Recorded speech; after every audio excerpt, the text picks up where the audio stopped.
And let's play a little game. Fact or fiction? Which rumors that have come out of the NFL Scouting Combine are truly going to happen?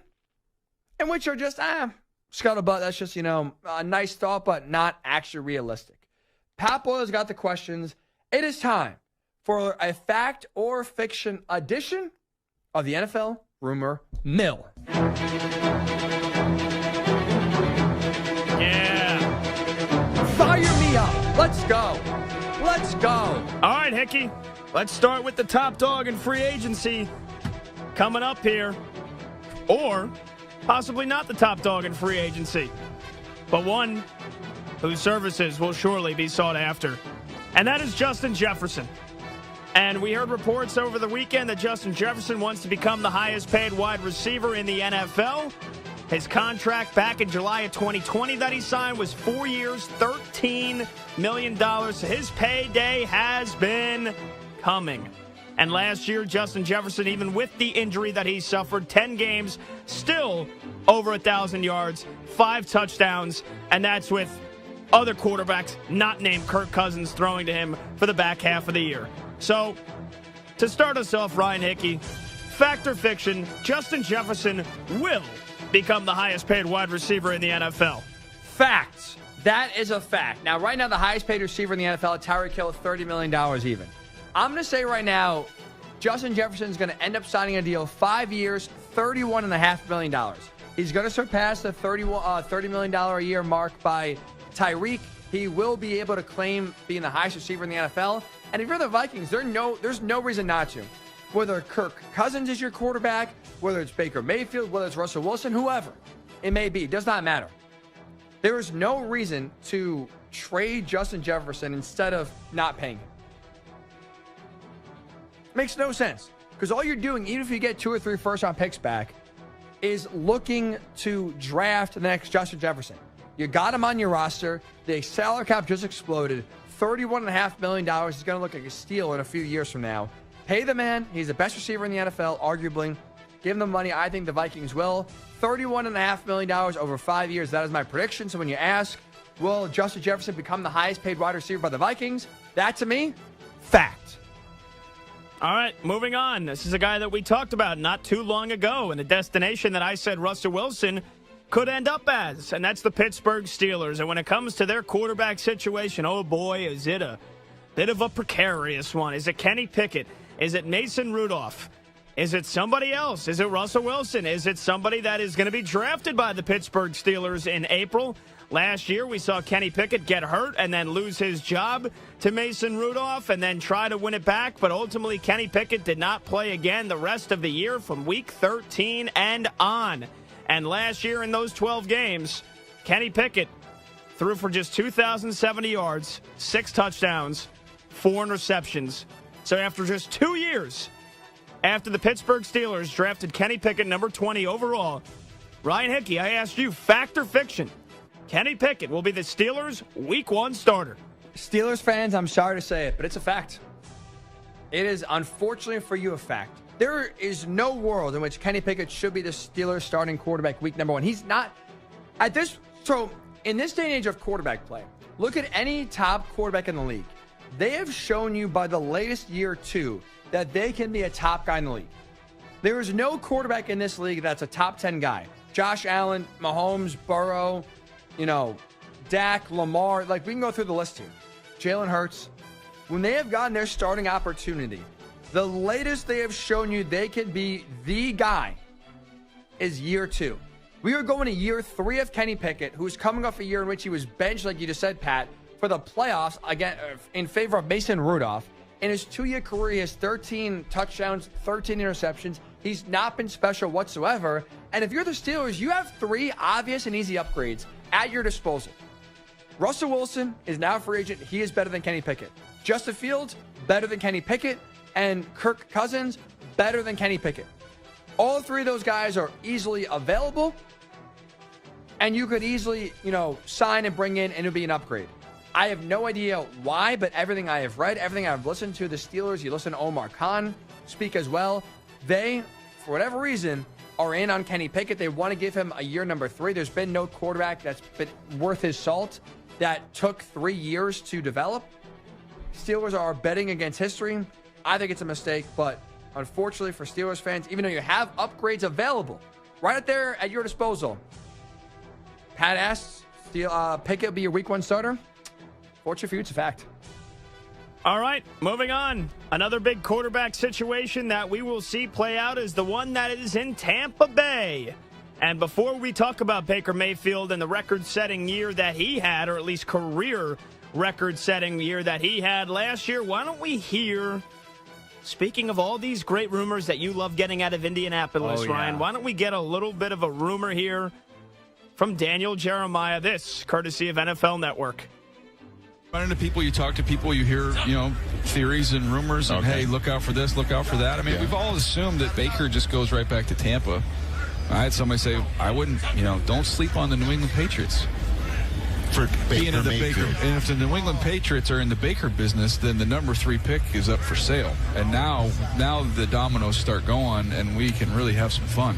Oh, there you go. Fun indeed. Baker Mayfield last year, a career-high 4,044 passing yards, a career-high 28 touchdowns thrown, a career-high in completion percentage, passes completed, passes thrown, and led the Buccaneers all the way to the playoffs on a 1-year, $8.5 million deal where they spanked the ass of the Philadelphia Eagles in the wild card round before putting up a very decent fight against the Lions in the divisional round. So, hearing what Daniel Jeremiah had to say on NFL Network, knowing that the Buccaneers just locked up Baker Mayfield's number 1 toy, Mike Evans, for 2 years to the tune of $26 million average annual value, Ryan Hickey, I ask you this. Fact or fiction, Baker Mayfield will spurn the Buccaneers and sign with the New England Patriots? This is fiction.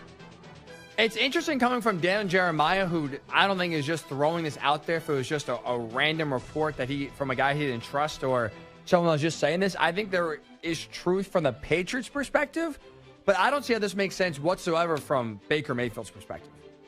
Number one, like you said, with Mike Evans getting re-signed, I think for me this all but locks up Baker returning to Tampa Bay. But if not, if he does not go back to Tampa, I don't know why you would go to New England. Which, like you said, coming off a career year now, you revived your career. Why would you go to the team that has one of, you could argue, maybe the worst offensive skill talent groups in the NFL? They got nothing. No receivers, no tight ends, no running backs you feel really good about. The offensive line needs, work.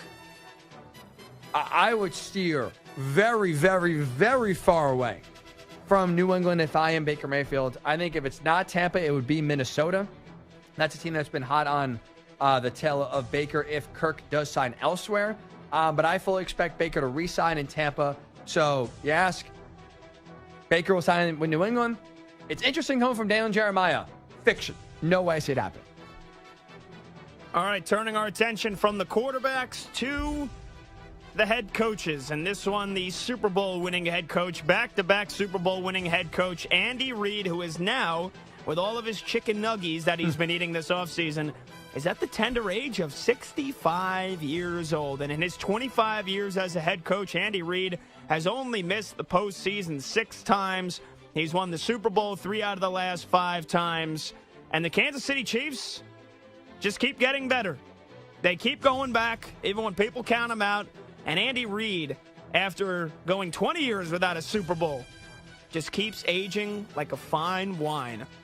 So, with a new era possibly dawning in Kansas City, Travis Kelce's status up in the air, a very young defense led by Steve Spagnuolo, but that offense is going to need some serious retooling this offseason. The future outside of Patrick Mahomes seems relatively unknown. Ryan Hickey, I ask you, fact or fiction? Andy Reid will stick it out and coach for another 5 years. Fact or fiction? That to me is a fact. I know there's reports right now this past offseason about, he could retire if the Chiefs win the Super Bowl and go out on top. 2 reasons why I think we see Andy Reid on the sideline in Kansas City for at least the next 5 years. Number one, why would you leave right now? For a guy that for 80% of his career was criticized for winning big in the regular season and always falling short in the postseason. Now you are going to the Super Bowl on a regular basis 4 in the last 5 years. and you won 3 with the best quarterback in the NFL that's still under 30 in the prime of his career, really entering the prime of his career.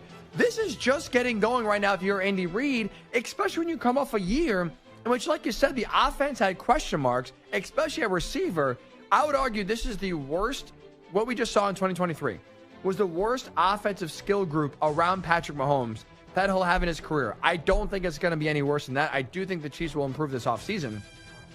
So you just won a Super Bowl by winning 2 road games with the worst offensive skill talent around Patrick Mahomes that he's had so far in his 6 years in the NFL. It's only getting better for Andy Reid. That's reason number 1. Reason number 2, Pat, we talk about the GOAT conversation. Right now, obviously, it's Bill Belichick. And when it comes to breaking Don Shula's record for the most wins at 347, obviously the only name we talk about is Bill Belichick. Andy Reid is gaining steam and gaining steam quickly. Now, as we said here, he is 63 wins away from surpassing Don Shula. Or I think tying Don Shula. So 64 wins away from surpassing Don Shula for the most wins in NFL history. Well, if you look at it, if he's coaching for the next 5 years, he has to win, and I'll say just, but with the way the Chiefs are winning, that is just, between the regular season and postseason combined, 13 wins a year for the next 5 years. I could see that happening. I could see Kansas City going 12-5 every year and winning a playoff game at least, and at least getting 13 wins a year for the next 5 years. If he does that, and assuming Belichick does not come back to the NFL, which right now I would say looks likely that he's done, 5 years from now, we could be talking about Andy Reid as the winningest head coach in NFL history and possibly surpassing Bill Belichick as the greatest coach of all time. It's right there. It's within arm's reach. He can absolutely grab that mantle and grab that tag. So if you're Andy Reid, I don't know why you would quit now. He's 66 years old, so he's not ancient, we'll say. He's not ancient. He's having a lot of fun. He's winning a lot of games, and he has a chance here to become the GOAT. I think he will be coaching the next 5 years. You ask fact or fiction, he'll be around for another 5. I'm going to say, Pat, fact. All right, let's finish with this. After a disastrous 2023 season that saw Brandon Staley get fired, they go to Giff Smith for the final couple of games. They lose 5 in a row. You know what? Good call by you. If you gave me a million guesses, I never would have guessed the interim coach. I totally forgot his name. I only remember because it's like the most outlandish name ever outside of Duck Gill Hodges. Giff Smith. And the Chargers limped their way, literally and metaphorically, to a 5-12 finish with Justin Herbert and several other key players injured to finish the year. So now, going into this season here, Justin Herbert, questions around him, if he'll ever be a winning quarterback. They've got the 5th overall draft pick. They've got all their draft picks in this draft, 3 in the top 70, but with unrestricted free agents that include Michael Davis, their corner, Austin Johnson, their nose tackle, Gerald Everett, their tight end, and, of course, how can we forget Austin Eckler, one of the many star-studded running backs in this free agency class here.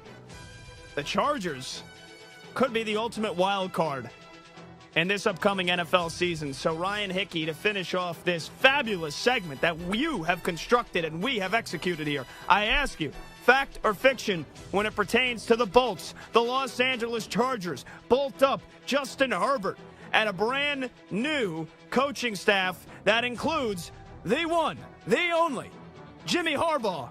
Who's got it better than them? A lot of teams this year.